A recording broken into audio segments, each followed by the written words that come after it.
회식 자리에서 옆자리에 앉을 때부터 난 알아봤지. 옷차림도 예사롭지 않고 가슴도 빵빵해서 남자들이 좋아하게 생겼잖아.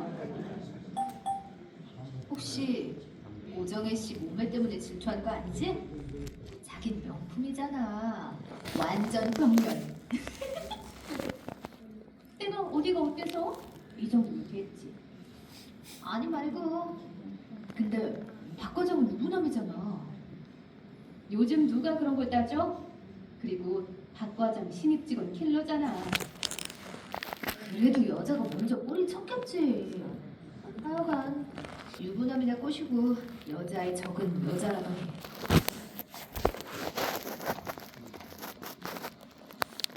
정혜 씨가 올린 결제 보고서 봤는데 말이야. 아직 우리 회사의 체계를 잘 몰라서 그런지 수정해야 할 게 한두 군데가 아니더라고. 이따가 나 좀 따로 봅시다. 지금 알려주시면 안 될까요, 과장님? 오늘이 결산이라 내가 좀 바쁘잖아. 급한 거 먼저 처리해야 하니까 이따 따로 이야기하자고. 왜 그래? 아니에요. 안 그래도 박 과장이 환영의 날부터 치근덕거리는 거 술에 취해 그런가 보다 하고 참았는데 내가 왜 이런 오해를 받아야 해? 가만히 있다가는 완전 꽃뱀 취급이나 받을 텐데 뭔가 조치를 취해야겠어. 그렇다고 어렵게 들어온 회사 얼마 되지도 않아서 문제를 일으킬 수도 없고 어쩌지? 힘들지? 어깨가 많이 굳었네. 내가 안마 좀 해줄까? 아니에요. 긴장 풀어요. 아까 하던 이야기 마저 해볼까? 왜 이러세요? 내가 뭘? 저한테 이러시는 거 성희롱인 거 아세요? 뭐? 들어온 지 얼마 안 돼서 팀장으로서 좀 잘해준 거 가지고 성희롱이라고? 왜 사람을 뭘로 보고? 그렇게 안 봤는데 완전 사람 잡네. 앞의 사례를 잘 보셨나요? 앞의 사례를 보면서 여러분은 성희롱 순간을 판단할 수 있으셨나요? 여주인공의 입장에서 보면 성희롱인 것 같긴 한데요. 정말 사심없이 잘해준 것일 수도 있지 않나요? 애매한데요? 전혀 애매하지 않습니다. 명백한 성희롱이거든요. 그래요? 성희롱이란 무엇일까요? 또 성희롱인지 아닌지 어떻게 판단할 수 있을까요? 이번 시간에는 성희롱의 법적 개념과 판단 기준, 그리고 사업주의 성희롱 예방 의무와 제재에 대해서도 알아보도록 하겠습니다. 성희롱에 대한 모든 것. 사례에서 보듯이 남녀 할 것 없이 성희롱 행위자들은 그게 무슨 성희롱이냐며 억울해하고 친밀감의 표시였다고 말하기까지 하는데요. 이렇게 직장 내에서 자주 벌어지는 일들을 대수롭지 않은 일로 치부해버린 것이 관행으로 이어져 오지 않았나 싶은 생각이 듭니다. 네, 사무실과 같은 근로환경에서 다른 동료들이 있는데도 성희롱이 벌어지는 경우가 많고, 행위자는 이 정도쯤이야 하고 성희롱으로 생각하지 못하는 경우도 덜어 있어요. 성희롱의 피해자가 여성에게 국한되어 있다고 생각하는 것도 문제입니다.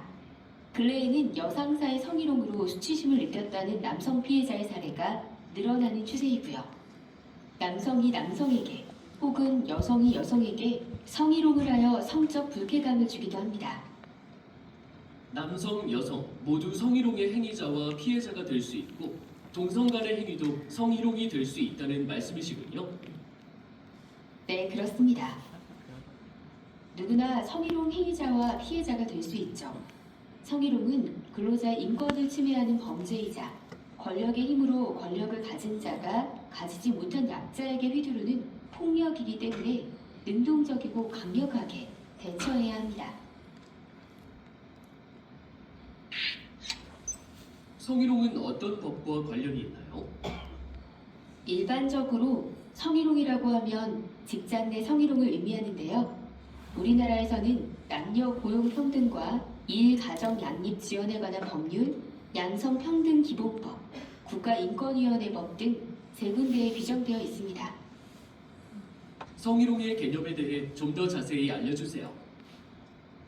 먼저 남녀 고용평등과 이일 가정양립 지원에 관한 법률을 줄임말인 남녀고용평등법은 피해 근로자가 속해 있는 사업의 사업주, 상급자, 근로자 사이에 일어나는 성희롱에 대하여 적용되는데 이 법에서 정의한 성희롱이란 사업주, 상급자 또는 근로자가 직장 내의 지위를 이용하거나 업무와 관련하여 다른 근로자에게 성적인 언동 등으로 성적 굴욕감 또는 혐오감을 느끼게 하거나 성적 언동 또는 그 밖의 요구 등에 대한 불응을 이유로 고용에 있어서 불이익을 주는 것입니다. 남녀고용평등법에는 사업주의 성희롱 금지, 예방, 행위자 조치, 피해자 보호 의무, 의무 위반 시 과태료, 벌칙 등이 상세히 규정되어 있습니다. 다음으로 양성평등기본법 제3조에 정의된 성희롱 개념을 살펴보면 성희롱이란 업무, 고용, 그 밖의 관계에서 국가기관, 지방자치단체 또는 대통령령으로 정하는 공공단체의 종사자, 사용자 또는 근로자가 지위를 이용하거나 업무 등과 관련하여 성적 언동 또는 성적 요구 등으로 상대방에게 성적 굴욕감이나 혐오감을 느끼게 하는 행위를 말하며 더 발전해서 상대방이 성적 언동 또는 요구에 대한 불응을 이유로 불이익을 주거나 그에 따르는 것을 조건으로 이익 공여의 의사표시를 하는 행위라고 규정하고 있습니다.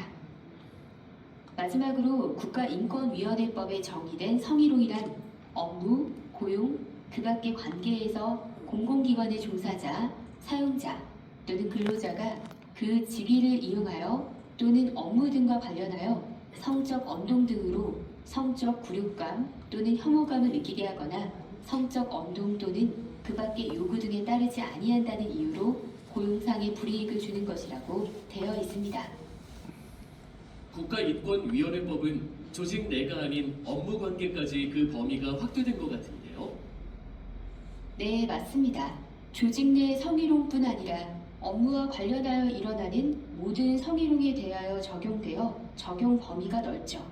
하지만 남녀고용평등법에 비해 사업주 의무 규정과 위반 시 벌칙 규정이 없어 강제력이 약합니다.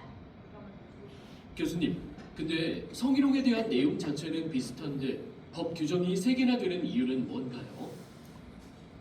제정된 법의 목적과 성격, 적용 범위가 다르기 때문인데요. 가장 중요한 차이점을 꼽으라면 누가 누구에게 성희롱했는지 행위자와 피해자의 차이가 되겠습니다. 이렇게 나눠져 있다 보니까 피해자 입장에서는 형사처벌 대상도 아니고 또 구제받으려면 어느 법에 호소해야 되는지도 조금 모호하네요. 남녀고용평등법상 피해자는 근로자입니다. 그런데 인권위법에는 피해자가 근로자에 한정되지 않고 행위자인 사용자, 근로자, 공공기관 종사자로부터 업무 관련하여 성희롱을 당한 사람까지 모두 피해자가 되어 국가인권위원회에 진정할 수 있습니다. 정리하면 직장 내 성희롱은 남녀고용평등법, 국가기관은 양성평등기본법, 성희롱 피해자 구제에 관해선 국가인권위원회법을 따른다고 보면 될 것 같네요. 그렇다면 여기서 잠깐 고객이나 거래처 관계자들처럼 업무와 관련이 있는 사람은 성희롱 행위자가 될까요? 글쎄요. 이 경우 남녀고용평등법에서는 성희롱 행위자로 보지 않습니다. 다만 고객 등 업무와 밀접한 관련이 있는 자가 근로자에 대해 성희롱을 한 경우에 사업주는 피해자 보호를 위해 근무 장소 변경, 배치 전환 등 가능한 조치를 취하도록 노력할 것과 피해자에 대한 불이익 조치를 하지 말 것을 의무사항으로 규정하고 있습니다.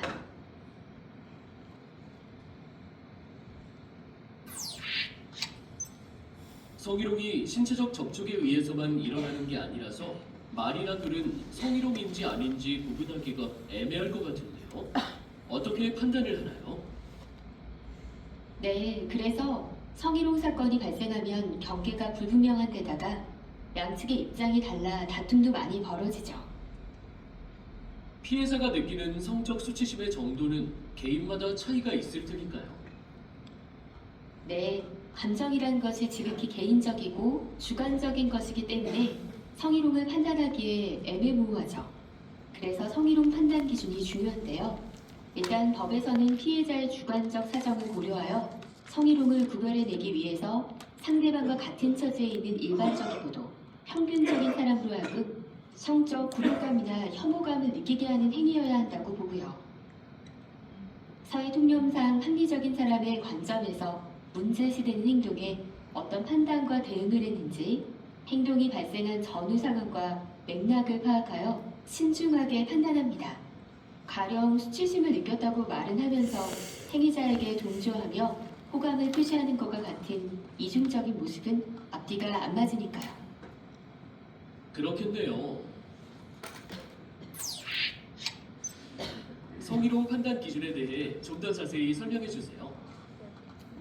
성희롱 판단 기준 첫 번째는 업무 관련성 여부입니다. 직장 내 지위를 이용하였는지 업무와 관련성이 있는지를 보는 것인데요. 나한준 씨, 퀴즈 하나 낼게요. 만약 근무 시간 외에 직장 밖에서 만난 경우라면 업무 관련성이 인정될 수 있을까요? 직장 밖이지만 업무와 관련된 일이라면 업무의 연장으로 보고 인정되어야 할 것 같은데요. 네, 맞습니다. 업무 관련성이 있다면 직장이 아닌 곳이나 근로시간 외에 성희롱을 한 경우에도 직장 내 성희롱으로 처벌받을 수 있습니다.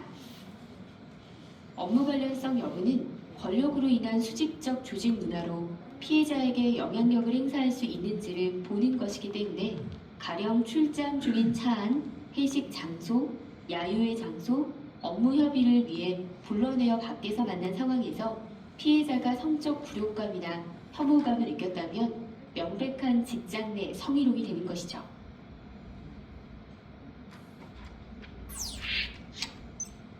성희롱 판단 기준 두 번째는 피해자가 원하지 않는 행위여야 한다는 것입니다.